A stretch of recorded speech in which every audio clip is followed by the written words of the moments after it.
Hello and welcome to another episode of Coach and Coffee. Don't be startled. I know this is new scenery. I'm clearly in the Bahamas right now on vacation. I'm actually in Kayville where I grew up. First off, this video is not sponsored by Seven Sisters, but my mom has a company. She is a co-owner of a company and they make homeschool materials, curriculum and everything, and at a time like this where the virus is taking kids out of schools and they might need some extra curriculum and material to learn from, you should go check them out. Just Google Seven Sisters Homeschooling and they'll pop up. So I'm using this fancy mug from them today. They're the mug sponsor. Today we're going to talk about budgeting, and I'm a certified public accountant, so I can talk about those things. In reality, I'm not a certified public accountant, and I stunk at, I don't even know the name of the class in college. No, not finance. Accounting, that's what it was. Had a terrible time with accounting, but I can budget pretty well. We're talking about budgeting in the sense of budgeting how much effort you're putting in over a certain span of time.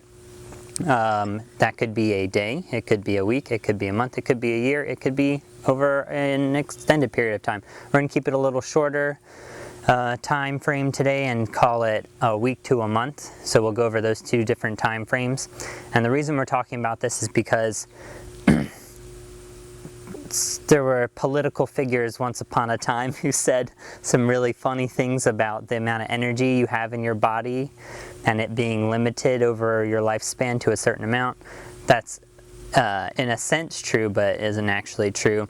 But it is true that even if you're eating a ton of food, even if you're sleeping really well, there is only so much effort you can put out before you're just performing at a negative level where you're just doing too much and it's actually detrimental, not beneficial. So with budgeting your training over a week period of time, what you will see for someone who is budgeting badly, who's bad with their money, is they will do super hard efforts consistently throughout the week, and not only will they do them hard, they will do them for longer periods of time, and by longer I mean 30 plus minutes. If you are doing an extremely hard effort, whether that's like a mile trial, doing a 5K for time, if you're doing a CrossFit workout, one of the higher, more difficult ones, if you're maxing out on multiple heavy lifts or even just maxing out on a heavy lift like a squat or a deadlift, all of those take a significant amount of stress or place a significant amount of stress on your body. They also put a significant amount of stress on your central nervous system. My parents don't have coffee, so this coffee's from Exxon up the road, and it's okay. It'll do the job. So if you're putting in really hard efforts back to back to back to back, your body is not going to handle it well, and you will more than likely for most people, unless you're an extremely well-conditioned athlete with a really large base of training behind them, be doing work that's more detrimental than it is useful. So the way you should be budgeting your training throughout the week is you should have lower level efforts for, so if you're training 6 days a week, you should have lower level efforts for 3 to 4 of those days, a moderate effort 1 or 2 of those days, and then a really hard effort 1 or 2 of those days. It just depends on your program, what your goal is, and how you break that up.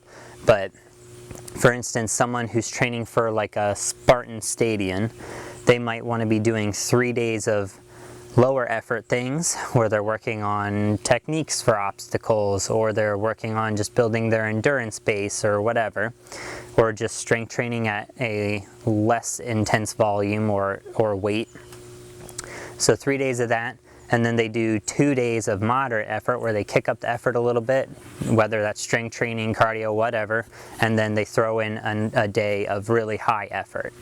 If you're an extremely well-conditioned athlete and you've been at this for a long time, you can handle a higher level of stress than someone newer to athletics or someone just getting on a program or whatever. So everything comes with a caveat. It all depends on individual situations, but that's kind of how it should look. Over the course of a month, it's very helpful, at least for me, to track these things through an app. So I have a Sunto watch, and it connects to the Sunto app, and I use a heart rate monitor when I run. I don't use it for strength training because I feel like it gets in the way. But over the course of a month, I can see like what efforts I was at, how hard those efforts were heart rate wise, whether they were really intense, really high heart rate efforts, or a lot of lower ones. I programmed these things out, so I kind of already know, but it's always good to look back after the month's over and see, okay, so such and such a percentage of my work was at easier efforts, such and such a percentage was at moderate, and then I did so many hard efforts. It could be by time, it could be by number of workouts, it could be any of those things. It really just depends, and that's where, if you haven't read a bunch of books, if you haven't had the education for it, coaches become very valuable because they can program those things to fit your level. But in a monthly picture, it should be kind of the same breakdown percentage-wise as it was in the weekly. So maybe, you know, in a 4-week period, maybe 50% of your effort was at low to moderate, lower effort, building endurance and all of that, working on form and technique. Maybe the next 30% was at moderate efforts, or you were working with a little bit heavier weights to challenge yourself and become stronger and all that. And then the last 20% of it was higher efforts, where you're working with really heavy weights, or you're doing really hard cardio efforts or whatever. That breakdown is most fitting for someone who has at least a base in fitness and isn't just coming in off of not doing it for years or never.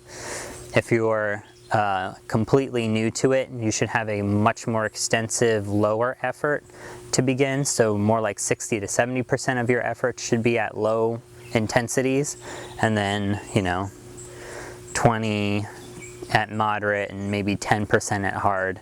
It really depends. But make sure you're budgeting your effort, because there's only so much you can put out at a time before it is detrimental to your body, and before it's too much work where the recovery time is extended, you're not able to train as consistently and all of that. So make sure you are budgeting properly. Don't spend money you don't have.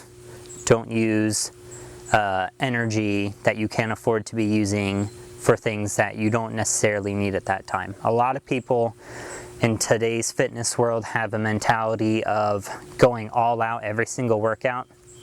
And I like the mentality there, like give it your all every time, but that's not necessarily what that means, to give it your all every time. It doesn't mean you have to feel dead at the end of every workout. What it really means is you have a listed task of things to accomplish for a workout that's been programmed to fit your goals and needs, and you do that as best as you can. It doesn't mean adding on another workout to that because you don't feel like you got completely burned out. Proper training, and you can look at any professional athlete's training, you can listen to any professional coach. Proper training is done with a stimulus that is just above what you are able to handle, and that's it.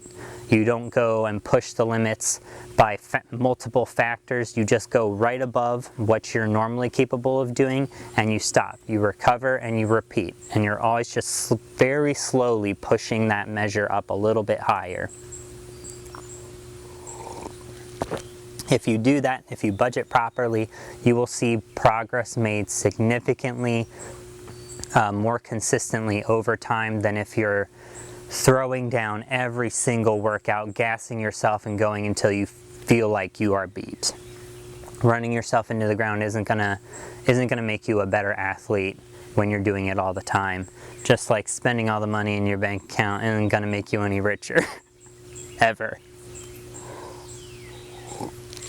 I'm gonna get back to enjoying my Bahamas vacation now. Unfortunately, the pool behind me is being treated right now. It just got opened, so I can't swim in it. If you have a pool, go swim in it for me today. I will see you next time on Coach and Coffee.